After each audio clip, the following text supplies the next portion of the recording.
Los compuestos aromáticos son hidrocarburos que se originan de compuestos cíclicos y con enlaces simples o dobles. La mayoría de ellos tienen relación con el benceno, siendo este su principal representante, ya que presentan relaciones de hidrógeno a carbono y desprenden aromas agradables, de allí su nombre, y son denominados alíficos, es decir, semejantes a las grasas. Es una sustancia química que no tiene color, pero puede cambiar a amarilla dependiendo de su temperatura. Se volatiza muy rápido en el aire y se disuelve poco en agua por sus características no polares. Es inflamable, con un aroma característico, y su principal utilidad es funcionar como solvente en la industria farmacéutica y química. Es materia prima para el dióxido de propileno y el estireno junto con sus derivados. La estructura de los hidrocarburos aromáticos posee propiedades especiales asociadas con el núcleo o anillo del benceno, formadas por uno o más anillos que tienen forma hexagonal. También hay grupos de carbono e hidrógeno unidos a cada uno de los vértices del hexágono y los enlaces que tienen se alternan entre simples y dobles. Estos compuestos se forman de acuerdo a tres procesos básicos. El primero es mediante la sustitución de los átomos de hidrógeno del núcleo bencénico por otros sustituyentes.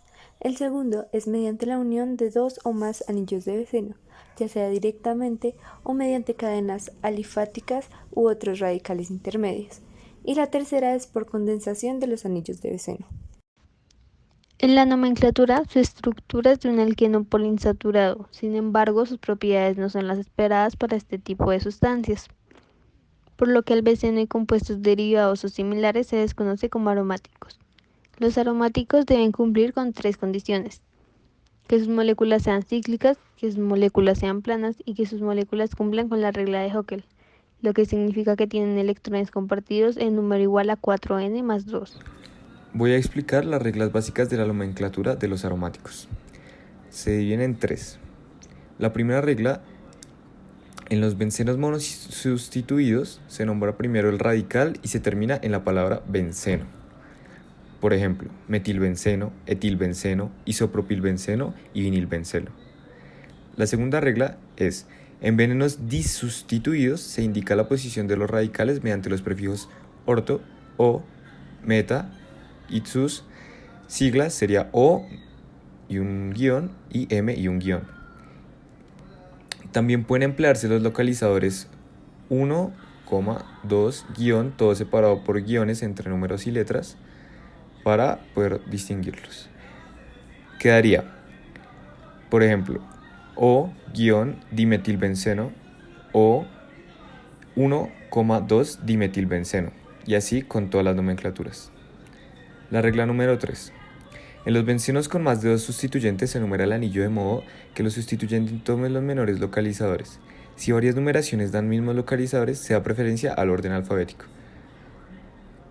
Por ejemplo, 4, cloro, 2, etil, 1, metilbenceno, evidenciándonos que tienen un orden alfabético, igual que en el segundo ejemplo.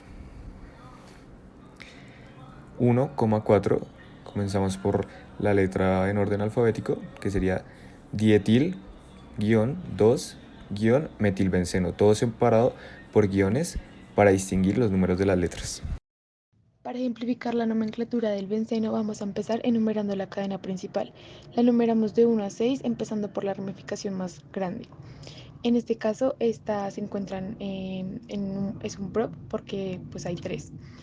En el 3, entonces, en el 1 encontramos un propil y en el 4 encontramos un metil.